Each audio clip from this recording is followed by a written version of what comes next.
They've woken up. We're in Studio B. This is your day-to-day BYU Sports play-by-play. Jerem Jordan, Jason Shepard, great to have you. Our next guest is Mike Littlewood, the head coach of the BYU baseball team on the Deseret First Credit Union hotline. He's in his office. He's got the fungal bats. It looks amazing. Mike, great to have you on the show. We're just talking about Cole Gamble's play against Utah last time these two teams met, and here we tangle again on a Tuesday night to finish the regular season here tonight, and then 3 games this week. So let's go out with a bang, right? Oh, absolutely. We want to finish the season strong. We have 4 games left, all here at home. But you mentioned Cole Gamble, and he's been amazing the last month and a half. Not only offensively has he carried us against San Diego, him and Andrew Pintar basically carried us themselves in that series win at San Diego. Cole did it himself, basically. And we're still getting great at-bats from other guys, but Cole hits a few home runs. He makes diving plays. He's throwing out guys. I think he has 9 outfield assists. Which means he's thrown 9 guys out from the outfield, which is absolutely incredible.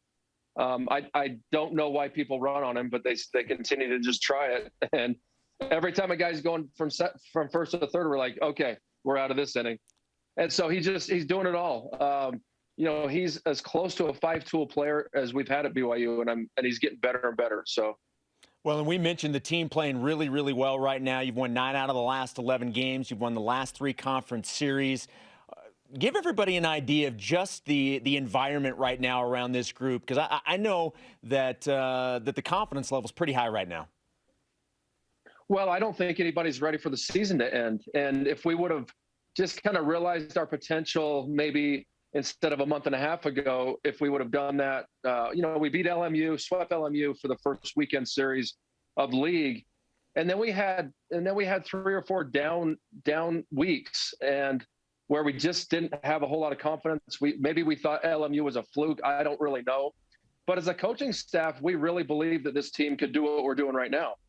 And I just feel like it took a long time for the guys to realize the same thing. I mean, we go to Omaha, and that's a team that I really felt like we should have won the series or swept.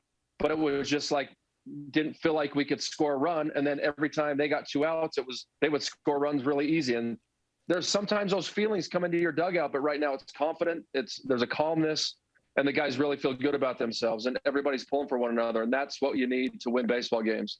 And there's an opportunity to finish with a 500 record if you win all 4 this week. That could be something notable given how the season started. And defensively, things really turned around Friday and Saturday. A couple of shutouts. Great pitching certainly helps, but what was the key to those? Well, Jack Sterner came out, had multiple pitches that he could command that day, and then went deep into the game. And then obviously Bryce Robinson was incredible. One guy away from going a complete game. I in the 9th, he gave up a hit and then a walk, and I felt like I had to get him out at about 110 pitches. It just felt like I wanted him to get that complete game, but it felt like the right thing to do. And, I just really feel like when you're throwing strikes and you're around the zone, it makes your defense kind of just stay on their toes and be ready to make plays. And when you're walking a bunch of guys, hitting guys, then the defense kind of takes a lull, and that's kind of how baseball goes. And we played really good defense. We played good outfield defense. Our cutoffs and relays were really good. That helped us win a couple of games by balls going to the fence, hitting a relay guy, throwing to third, and getting guys out. We caught the ball really well. We got timely hitting. Not only did Cole step up and have a big series, but all the supporting staff. I mean, Pintar had another home run. Mitch McIntyre struggled day 1, but he came back and did a good job. Reed McLaughlin came out of the pen and just shut things down in a hurry. Carter Smith did a great job out of the pen. So you talk about those 3 things: pitching, defense, and timely hitting. We've been doing those for the last month, where previous to that, we just were very, very inconsistent. Coach, you mentioned a second ago just the guys aren't ready for the season to end. And with no postseason conference tournament, it would be so easy for guys to just say, well, what's the point? But that's not what this team has done. And you've just gone over, the list of everything this team is doing well right now. I've got to imagine as a coaching staff, you could not be more proud that this team has continued to fight. And right now, towards the end of the year, playing its best baseball of the season. Yeah, there's no doubt. And we knew, everybody talks about record, and I think the casual fan looks at, the record. Everybody wants to be 40-11. I mean, who doesn't want to be 40-11 or 35-15? Who doesn't want to do that? But it's really tough to win college baseball games, and especially with our schedule going into Texas State and then playing Texas at Texas, who's number 3 or 5 in the country right now, and then going to Oregon State. And by the way, I think Oregon State and Texas are in the top 6 or 7 in pitching numbers, like ERA, batting average against, and all that stuff. And then the other ones are like Lipscomb and some other just mid-majors. But we faced some really good pitching, and so we knew as a staff that we weren't going to be 10-5. We weren't going to be 12-3 going into that first month. So, and then we went to Utah, and who's always plays us tough, and so it was just a tough month. And we've been digging ourselves out of the hole basically the entire year. And so I'm proud of the guys. It shows a lot of character, a lot of heart to be 11 games under 500 or 12 games under 500 a couple weeks ago, and to be within striking distance of being 500 if we finish the season with 4 wins. And it begins tonight against Utah, 8 Eastern on BYU TV and BYU Radio 107.9 FM, the BYU Cougars app. Talking with Mike Littlewood, the BYU baseball coach. He talked about those seniors. They've certainly been a big part of this turnaround, and now it's the final week for them with no West Coast Conference tournament opportunity unique to this COVID 2021 season. What has this group meant to this team, and what will they be remembered for? Well, I think we're going to lose 3 guys for sure. Drew Zimmerman, Easton Walker, Danny Jelilich, who are all graduating and moving on. But the other seniors, Hayden Latham, Mitch McIntyre, they got that COVID year that we've talked about them possibly coming back. And so I would just say I've seen Danny Jelilich has been everything for us. I mean, he's been here for 6 years now with a mission, and he's just one of those. He's been hurt this year. He started playing really well, been hurt, but we took him on. He was hurt, but we took him on the trip for us just because he's a stabilizing factor with the entire team. He's a mentor to so many guys. Easton Walker, we plan on him being maybe the Saturday starter, maybe a midweek starter, and he just moved himself into the ace role, opening weekend starter for us, and has just been again that calming factor. Give him the ball, you know what you're going to get. And Drew Zimmerman, and by the way, our senior day is this Saturday before that 1:00 game at Pepperdine, but against Pepperdine. But Drew Zimmerman has just grown and gotten better and better and better, and more comfortable in his own pitching skin.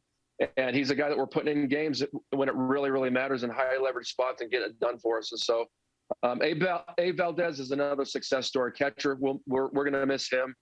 I've seen such a maturity and a maturing process the couple of years that he's been here. So he was a guy last year when COVID hit. He was in my office crying because it was over. And I'm so happy that he was able to get this extra year and just live out his dream of playing college baseball. Coach, when you think about the fact that you talked about some of the seniors who may come back, when you look at the guys that are this year's sophomores but last year played 16 games as freshmen and got in a ton of playing time this year, you bring them back next year and have the bulk of them back, plus some of these seniors, you become immediately just one of the most experienced teams, and that could pay huge dividends next year. Yeah, for sure. I mean, you look at San Diego and Gonzaga, and there's a few other teams, Santa Clara, Pepperdine. They're all very, very old and experienced. And Gonzaga starts, I think, 7 COVID seniors or seniors, and then a junior and a freshman. And so thank goodness those guys are going to be gone next year because they're really, really good this year. And San Diego's really, really good this year. And a lot of their guys are going to be gone as well. And so we'll mature and get older. We should basically have 95% of this team together for another year and maybe 2 years, which doesn't happen a whole lot at BYU because of the missions and, guys getting married and different things. But this continuity that everybody talks about is really going to help us next year. And that's why I'm so glad that this team showed so much heart and character to turn things around and build and have some positives going into next year. That's why I'm not ready to end this thing. Sometimes you're like, wow, is the season over yet? Please be over. But I just want this season to keep going. And I know a lot of the other guys do as well. Yeah, sometimes we feel that same way. We're not going to say which sports, but yeah, it's all good. No, I'm just complaining. BYU and Utah tonight. This is game 4. BYU's 1-2 this season. You have a chance to even it up. What's the scouting report? and who's going to start for BYU tonight?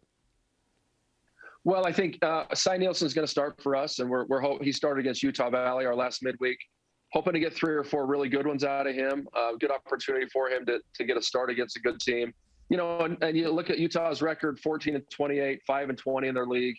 Obviously, they're not having the kind of year that they want. But again, when we play each other, you just throw everything out the window, and it's a dogfight. And it's going to be kind of a staff day for us. So guys out of the pen are going to have to come in and do their jobs. And the tough thing for us is we play Thursday, Utah plays Friday. And so we have 1 day rest for all of the guys who throw tonight. So we have to be careful. We want to win the game. That's number one. But we don't want to be totally depleted on Thursday out of our pen. And so it's just one of those things that you have to kind of be careful with. Keep your guys under 25 pitches, and hopefully they're ready. We can win tonight and be fresh on Thursday. Well, good luck against the Utes tonight. We look forward to it on BYU TV and BYU Radio. Coach, we appreciate the time as always. Thanks, guys. Appreciate it. Thanks for having me on.